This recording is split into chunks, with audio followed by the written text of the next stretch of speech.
The David Pakman Show at davidpakman.com.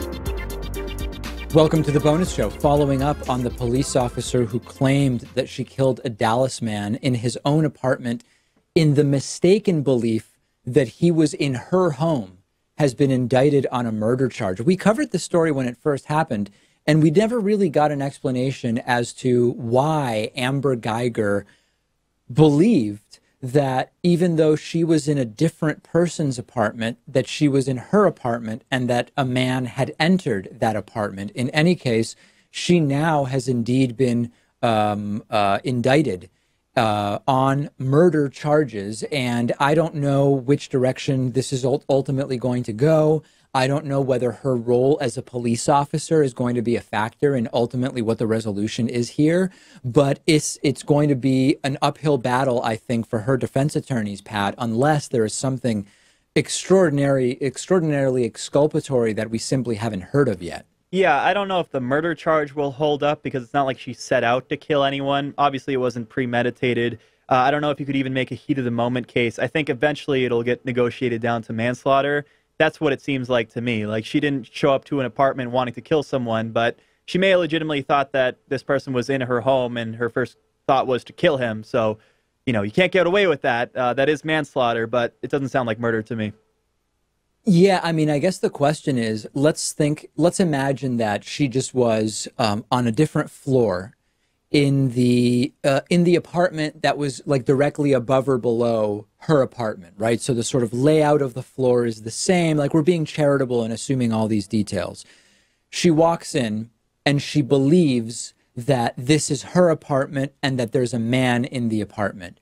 Wouldn't you notice in the time it takes you to draw your gun and to go through the process, as instinctual as it might be, to start shooting, wouldn't you just as quickly notice that there's different furniture and that the layout of the, like, wouldn't at some point the same instincts kick in and you would say, wait a second, this isn't my house? Yeah, and assuming you don't have family members in the apartment, what you think is your apartment, wouldn't you just want to flee? Like, you're right by the door. That would be my initial instinct. Like, just get out of the way and call the police. I wouldn't think I have to shoot this person, especially because it's not like he was acting violent. It's not like he even had a gun on him.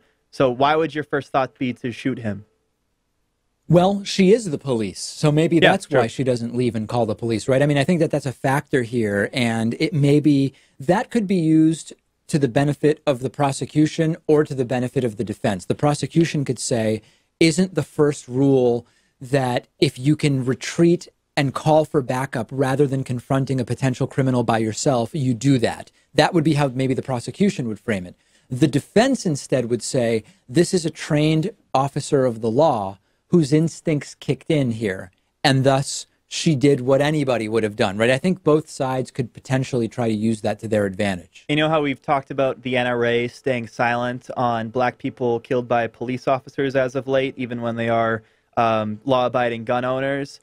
On this matter, they haven't stayed silent, but they did do a little bit of victim blaming. They said that if Botham Jean was a gun owner, maybe he would not have gotten killed. So the NRA not looking too good in this respect. Literally the argument I had with a guy who called in last week and tried to call us out for our coverage of these incidents, saying, listen, sometimes when the black guy doesn't have a gun, you'll hear from the NRA that he should have. So therefore, which of course is a completely different question as to whether they come out and defend legally armed black men in prominent news stories. And we haven't seen him do that. Santa is something I never believed in, being raised sort of culturally Jewish. I never believed in Santa. A lot of kids do, though. And a New Jersey school district is now apologizing because a substitute teacher told first graders, who I guess are between 6 and 7, depending on when in the year you're talking, that Santa Claus isn't real. And the school ended up having to send out a letter to parents saying that the substitute teacher was spoken to about her poor judgment, that parents should be aware of the situation, that this is something that happened, and that parents can now take steps they deem to be appropriate for them. I find this kind of funny because it's like, what really was done wrong here? I agree that it probably, given the myths that the average kid in the United States as a child subscribes to. So Santa Claus is a common one for Christian kids. The Tooth Fairy is a common one for kids across race and religion, etc. There's these myths that kids grow up with, and eventually they kind of naturally grow out of them. And 6 to 7 is starting to get to where most kids do. I remember my little sister, when she was 8, she had figured out with her friends that Santa's not real. But still, it does feel like it shouldn't be the school saying this, even though there's nothing graphic, there's nothing gory, there's nothing sexual, right? Like there's nothing that falls under any category that tells us why teachers shouldn't do this. But I kind of agree. It'd be better for the kids to kind of figure it out on their own. Like 99% of the time, we want the teachers to be truthful with the students, but for some reason, this is just one of those things where we want to maintain their childlike innocence. And I don't know how I feel about this. Like, my sister has a 2-year-old and a newborn, and they're starting to get to the age where Santa Claus is a thing that they could kind of understand, right? And my sister is really conflicted because she doesn't want to lie to her kids, but also the whole concept is it's just fun, right? You can see like the magic in their eyes when the presents show up on Christmas morning. And like, I can remember believing in Santa Claus for the first 6, 7 years of my life, that it was actually like a very fun, magical thing. And I'm glad that I grew up believing in it, at least for some period of time. So I'm a little bit mixed on it, but I don't think it's the teacher's place to tell their students that Santa Claus doesn't exist. I wouldn't. I mean, if I had kids, they wouldn't believe in Santa anyway because I'm not Christian. But I wouldn't. So I would never sort of feed to my children the idea of Noah's Ark being a real literal thing until a certain age at which I would tell them it's literally impossible. I see that as different.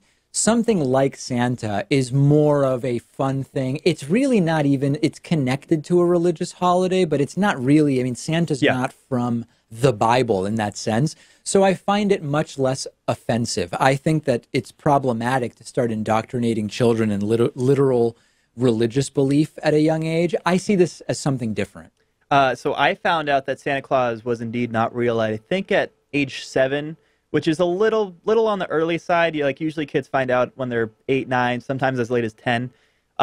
And I think my parents told me early because they didn't want me to get bullied. So I was like one of the first people among my friends and classmates to know. And later I became like pretty good at keeping it a secret. But initially, because I was, 7 years old, I wanted to tell everyone. So I remember like sitting down with my friends on the swing set and breaking the devastating news to them. I was like, guys, I got to tell you, Santa Claus is not real. And they didn't believe me. They didn't believe me. They said that, like one kid said that, well, last year Santa Claus came with a pool table and he got that pool table in my basement. There's no possible way my parents could have done that. It had to have been Santa Claus. So maybe my persuasive skills were just not so advanced at the age of 7, but I didn't persuade anyone. I remember overhearing a conversation that my little sister had, and she might have been 8, she might have been 7 even. It was a while ago. So my little sister's half Jewish. Her mom is, ostensibly Catholic, even though they're not religious. And she had a conversation with a friend where the friend said, I asked Santa for X, and my sister said, I asked Santa for Y. And then there was an awkward pause, and then my sister said, is Santa real? And her friend said, I'm not sure. And then they just kind of shrugged and went on with their day. And that was basically it. I mean, I think within weeks of that, it was sort of like any notion of Santa was over. Now they can just look it up, right? Can't they do a simple Google search and find out anything they want to about Santa Claus? Yeah. Yeah, I guess at that if age, they have smartphones at age 7, I guess they could. Yeah. Let's talk about astrophysicist Neil deGrasse Tyson, who's been a guest on this program. Very popular, quirky, funny, interesting astrophysicist, host of Cosmos. He has now been accused of serial sexual misconduct. There have been 3 such allegations made. They all vary in sort of the details. One of them relates to an assistant that he had. Another relates to a woman who had a tattoo of the solar system, and he allegedly kind of like looked under her dress to see if Pluto was there because, as he says, Pluto is not always considered a planet, so I'm interested in whether people include Pluto in tattoos of the solar system. His long explanation posted to Facebook now says that 2 of the incidents took place, but he characterizes them totally differently. He says these were maybe things I did which were goofy or made people uncomfortable, but this was not predatory. The third, he claims, simply never happened, period. And this could be the beginning of a bad situation for Neil deGrasse Tyson, Pat. And you know, I greatly respect his work as an astrophysicist, as a science educator, and all of that stuff. But I'm taking the approach of Carl Sagan's widow, Ann Druyan, who's involved in the production of Cosmos. She said, Neil deGrasse Tyson has been a great person on this program, and he's done great things, and he was friends with my now deceased husband, Carl Sagan. But we believe in evidence, and we believe in reality and the truth, and we need to follow the evidence wherever it takes us. And I've been a fan of Neil deGrasse Tyson's for a long time, but we need to follow the evidence where it takes us. That's it. Yeah, absolutely. I couldn't agree more. And it would be devastating to find out that these allegations are true because of the role Neil deGrasse Tyson plays in our culture, I think. Like, he's the cool science guy, and that is an important role. And there are so many of these key figures in politics and entertainment and science that have been taken down over the past year and a half because of the Me Too movement. And you always come away with mixed feelings because, of course, they should never have done those things. And the denials when they actually did do that make it look even worse. But, you know, like people like Bill Cosby and John Conyers, like they had decades and decades of good work, and this is going to be part of their legacy too. And, it is a mixed record that is quite unfortunate. I actually forget, what are the John Conyers allegations? I honestly don't remember. I mean, obviously I remember the guy. He was the 3rd longest serving congressman in United States history, and of course he was like a civil rights champion. I think it had to do with sexual harassment of some of his staffers. Like, I don't think sexual assault was among the allegations. Yep, multiple allegations of sexual harassment. John Conyers has resigned as the longest serving member in Congress. This was December of 2017, becoming the first lawmaker to step down as Capitol Hill grapples with allegations of inappropriate behavior by lawmakers. Yep, another one bit the dust, that's for sure. Send me your thoughts about Neil deGrasse Tyson. Listen, if people are waiting for me because he's on the left to issue any kind of defense, I mean, I'm just not going to. These are very serious allegations. So far, the denials are, two of them are just basically denials as to the matter of degree, that they were bad jokes versus predatory or inappropriate behavior. We'll see what we ultimately learn, but so far, it's looking pretty serious. That does it for today's bonus show. We have a full week of shows coming up for you this week. Glad you're with us. The David Pakman Show at davidpakman.com.